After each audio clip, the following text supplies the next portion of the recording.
परीक्षित बोले कि गुरुदेव, आपने भगवान के 8 विवाह कराने में इतना टाइम लगा दिया, तो अभी तो 16,100 बाकी बचे हैं।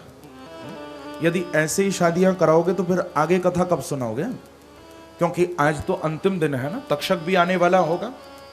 तो सुखदेव जी बोले कि राजन, चिंता मत करो, जब लड़का और लड़की राजी हो तो ब्राह्मणों को मंत्र पढ़ने में कितना देर लगती है। अभी भगवान के 16,000 विवाह करा देते हैं, ये तो हमारे हाथ में है। सुखदेव जी कहते हैं कि इंद्रेण हरत छत्रेण हरत कुंडल बंधुना हृतामराद्रिस्थानेन ज्ञापितो भौमचेष्टितम्। देखो परीक्षित, एक बार देवताओं का संदेश, देवताओं की खबर लेकर श्री नारद जी महाराज स्वर्ग से भगवान के पास द्वारिका में आ रहे हैं। और नारद जी कितना सुंदर गाते हुए आ रहे हैं। नारद जी का बड़ा प्रसिद्ध कीर्तन है, आइए 2 मिनट के लिए बड़े प्रेम से सभी गाइए कि श्रीमन्नारायण नारायण नारायण श्रीमन्नारायण नारायण नारायण श्रीमन्नारायण नारायण नारायण श्रीमन्नारायण नारायण ओ श्रीमन्नारायण नारायण नारायण गाइए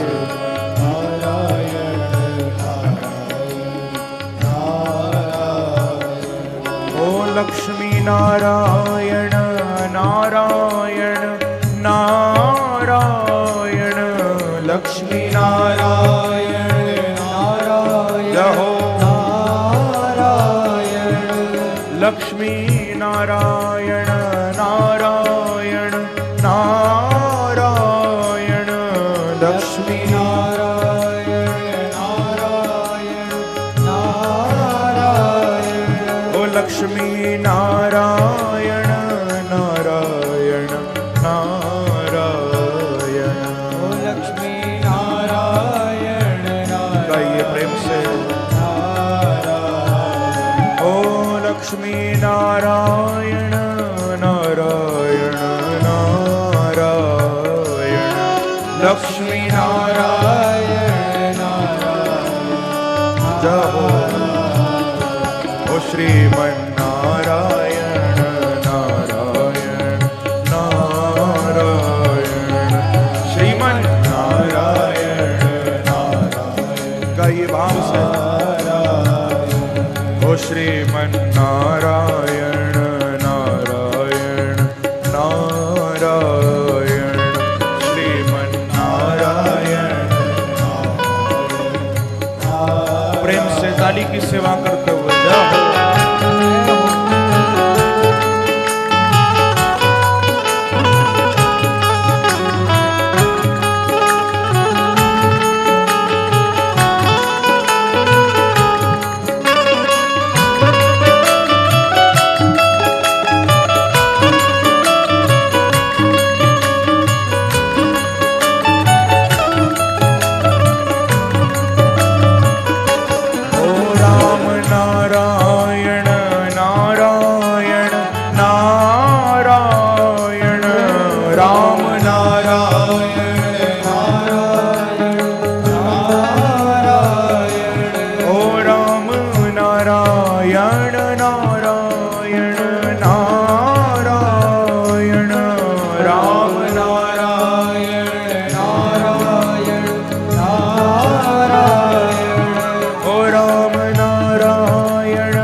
नारायण नारायण राम नारायण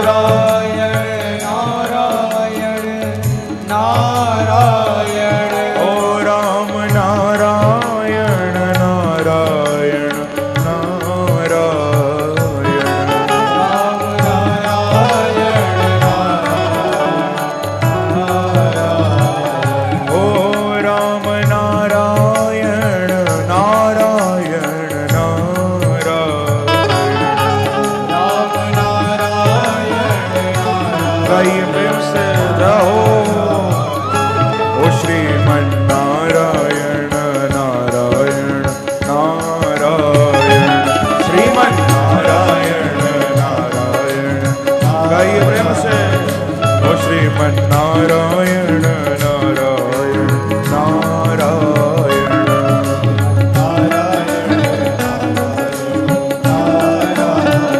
ओ कृष्ण नारायण नारायण नारायण, कृष्ण नारायण नारायण, ओ कृष्ण नारायण नारायण नारायण, कृष्ण नारायण नारायण नारायण, ओ कृष्ण नारायण नारायण नारायण, कृष्ण नारायण नारायण, ओ कृष्ण नारायण नारायण नारायण, कृष्ण नारायण नारायण नारायण, ओ कृष्ण नारायण नारायण नारायण, कृष्ण नारायण नारायण, ओ कृष्ण नारायण नारायण नारायण, कृष्ण नारायण, गाइए प्रेम से जाओ। ओ श्रीमन्नारायण नारायण नारायण, ओ श्रीमन्नारायण नारायण नारायण, ओ राम नारायण नारायण नारायण, ओ श्रीमन्नारायण नारायण नारायण, दोनों हाथ उठाकर प्रेम से ताली की सेवा करते हुए हरि बोल।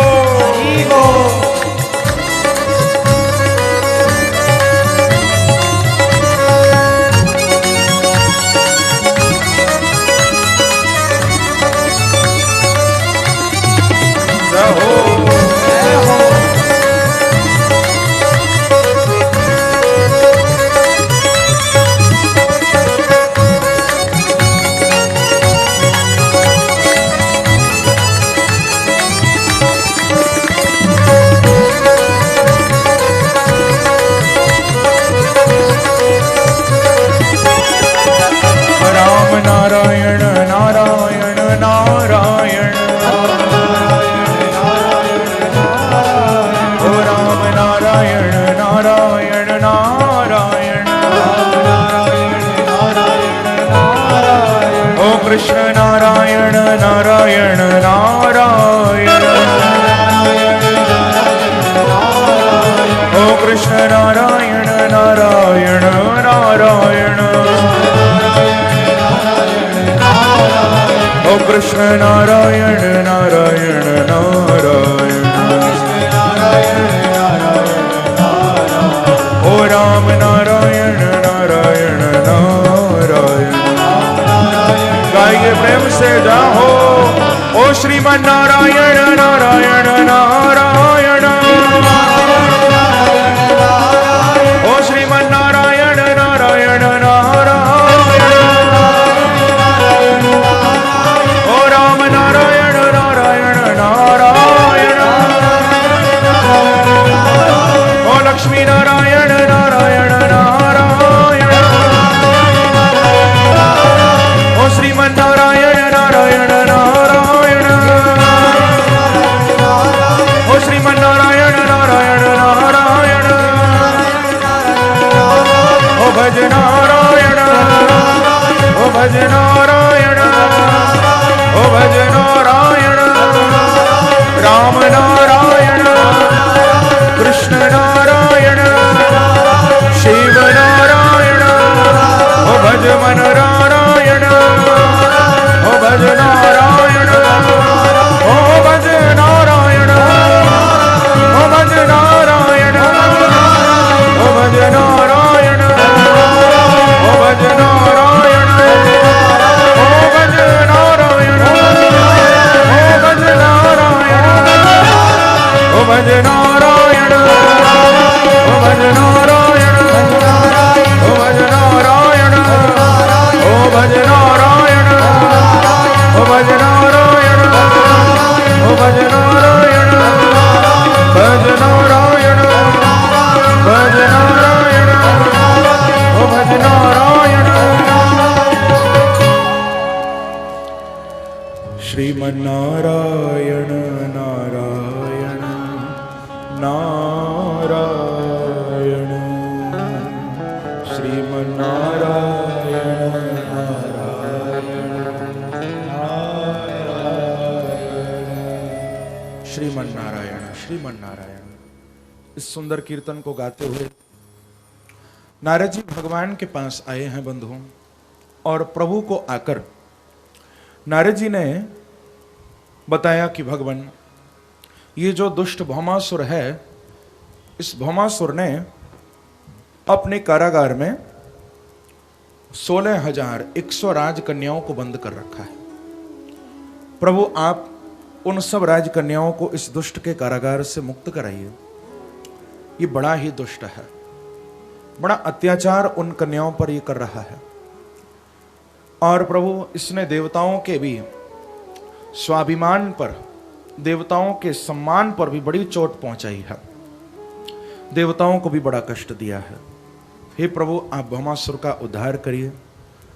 बंधुओं, भगवान ने जब प्रार्थना सुनी श्री नारद जी की, बड़े प्रसन्न हुए प्रभु, और भगवान ने तुरंत जाकर इस भौमासुर की नगरी, जिसका नाम है प्राग ज्योतिषपुर, प्रेम से कहो श्री राधे, वहां प्रभु गए और सबसे पहले भगवान ने इस भौमासुर के मंत्री, जिसका नाम था मुर, उस मुर नाम के दैत्य को प्रभु ने पहले मारा। तो आज भगवान का एक बड़ा सुंदर नाम पड़ा है, मुरारी। बोलो मुरारी भगवान की जय। फिर प्रभु ने इस भौमासुर का भी उद्धार किया है। उन 16,100 राजकन्याओं को प्रभु ने कारागार से मुक्त कराया है, और सबको भगवान ने कहा कि देवियों आप अपने अपने घर चली जाओ। सब ने भगवान को कहा कि प्रभु इस दुष्ट के कारागार में पड़े हुए हमको तो न जाने कितने साल निकल गए, अब तो हमारे घर वाले भी हमको नहीं अपनाएंगे, अब संसार में कोई हमको नहीं अपनाएगा। जब ये बात उन सब ने कही तो भगवान बोले कि चिंता मत करो, क्योंकि संसार में जिसको कोई नहीं अपनाता है उसको अपनाने के लिए ही तो मैं खड़ा हुआ हूं। मेरा द्वार उसके लिए खुला हुआ है। जिसकी तरफ कोई नहीं देखता, भगवान कहते हैं मैं उसकी तरफ देखता हूं, मैं उसको अपनाता हूं। प्रभु सबको लेकर द्वारिका आ गए हैं, और यहां बड़ा कमाल हुआ। द्वारिका में 16,100 ही यज्ञ मंडप बने, 16,100 ही ब्राह्मण बैठे हैं, और 16,100 ही भगवान कृष्ण ने रूप धारण कर लिए हैं, और एक साथ एक मुहूर्त में भगवान ने उन सब राजकन्याओं का वर्ण कर लिया है। बोलो द्वारिकाधीश भगवान की जय। कि अथो मुहूर्त एकस्मिन् नाना गारेषु तास्त्रियः यथोपयमे भगवान स्तावद्रूपधरो व्ययः। भगवान ने एक मुहूर्त में सबको अपना लिया, और प्रभु की 16,108 रानी पटरानी थी बंधुओं। भागवत में लिखा है कि हर रानी से भगवान के 10-10 पुत्र थे, फिर उनके पुत्र, फिर उनके पुत्र थे। विशाल वंश है प्रभु का। भागवत में लिखा है कि भगवान कृष्ण के वंश में लगभग 56 करोड़ यादव थे, इतना विशाल वंश था। प्रभु के जो पौत्र हैं, रुक्मिणी जी के पहले पुत्र थे प्रद्युम्न, और प्रद्युम्न के बेटे थे अनिरुद्ध, भगवान के पोते हैं, पौत्र हैं। इन महाराज अनिरुद्ध जी के 2 विवाह हुए थे। एक विवाह तो रुक्मी की पौत्री रोचना के साथ इनका हुआ था, और दूसरा विवाह इनका बाणासुर की बेटी, जिनका नाम था उषा, उनके साथ दूसरा विवाह हुआ था। इसी प्रकार से बंधुओं, प्रभु ने एक नृग नाम के राजा पर भी अपनी कृपा बरसाई है, उद्धार किया था इनका। ये कृकलास की गिरगिट की योनि में पड़े हुए थे, भगवान ने इनको गिरगिट की योनि से मुक्त किया था। श्री बलराम जी महाराज भगवान कृष्ण से आज्ञा लेकर 2 महीने के लिए द्वारिका से वृंदावन आए थे। भगवान नहीं आए, प्रभु ने बलराम जी को कहा कि देखो दाऊ भैया, ऐसा करो मेरी ओर से आप थोड़े दिन के लिए ब्रज हो आओ, वृंदावन हो आओ। बोले कृष्ण तुम नहीं चलोगे क्या? तो भगवान ने कहा कि दाऊ भैया अभी तो बड़ा काम बाकी है, क्योंकि मैं जब वृंदावन जाऊंगा तो फिर वापस नहीं आऊंगा, इकट्ठा जाऊंगा, ये सारा कार्य पूर्ण हो जाए, तो अभी ऐसा करिए आप जाइए। तो बलभद्र कुरुश्रेष्ठ भगवान रथमा स्थित, भगवान श्री बलराम जी 2 महीने के लिए, चैत्र और वैशाख 2 महीने के लिए द्वारिका से ब्रज में आए थे और सब ब्रजवासियों से मिले थे बलराम जी। तब तक भगवान ने एक पौंड्रक नाम के राजा का वध किया है। प्रेम से कहो श्री राधे। ये पौंड्रक कौन था? ये बड़ा दुष्ट राजा था। ये अपने आप को भगवान कहता था। इस पौंड्रक के 2 हाथ तो थे ही, 2 इसने लकड़ी के लगा लिए, काष्ठ के लगा लिए, शंख चक्र गदा पद्म लेकर, और एक काष्ठ के गरुड़ को इसने बनाया। अपनी मायावी विद्या से उस लकड़ी के गरुड़ पर बैठकर चारों तरफ घुमा करता था और लोगों को कहता था कि मैं विष्णु का अवतार हूं, मैं भगवान हूं। यहां तक कि इसने एक दिन अपना दूत भगवान कृष्ण के पास भेजा और उस दूत ने आकर भगवान कृष्ण को क्या कहा, सुनने योग्य है। दूत आकर भगवान को बोला कि देखो महाराज, असली विष्णु के अवतार तो हमारे महाराज पौंड्रक हैं, लेकिन आप यदि अपने आप को विष्णु का अवतार कहते हो, यदि आप वास्तव में वासुदेव कृष्ण हो, भगवान नारायण के अवतार हो, तो फिर आपको हमारे राजा पौंड्रक से युद्ध करना पड़ेगा, और नहीं तो ये शंख चक्र गदा पद्म आप आज से रखना छोड़ दो, क्योंकि असली भगवान तो हमारे महाराज पौंड्रक हैं। ये बात जब भगवान ने सुनी, भगवान को हंसी भी आई और क्रोध भी आया। भगवान बोले कि बेटा, ये शंख चक्र गदा पद्म में छोड़ूंगा जरूर, लेकिन अब तेरे महाराज पौंड्रक पर ही छोड़ूंगा, चिंता मत कर, अच्छी तरह खबर लूंगा इसकी। भगवान ने सोचा कि कलिकाल में ऐसे लोग पैदा होंगे जो कहेंगे कि हम भगवान हैं, लेकिन यहां तो मेरे सामने ही दूसरा भगवान पैदा हो गया। आज तो हम देख रहे हैं ना, रोज नए भगवान पैदा हो रहे हैं, रोज सुनने को मिल जाता है कि फलानी जगह भगवान का अवतार हो गया। अपने आप को ही व्यक्ति भगवान कह रहा है। अरे भैया, पहले इंसान तो बन जाओ, भगवान बनना तो बहुत पीछे की बात है। पहले इंसान बनने की कोशिश करो, इंसान बनना बहुत कठिन है और हम भगवान बनने जा रहे हैं। प्रभु ने युद्ध किया है पौंड्रक से, इसके हाथों को भगवान ने सुदर्शन चक्र के द्वारा काट दिया। अपने उस नकली गरुड़ से ये धड़ाम से नीचे आकर गिरा है, भगवान ने इसका उद्धार किया। इसका एक मित्र था जिसका नाम था काशी नरेश, प्रभु ने उसको भी दंड दिया, ये भी लड़ने के लिए भगवान से आया था। भगवान ने इन दोनों का ही उद्धार किया है। बोलो कृष्णचंद्र भगवान की जय।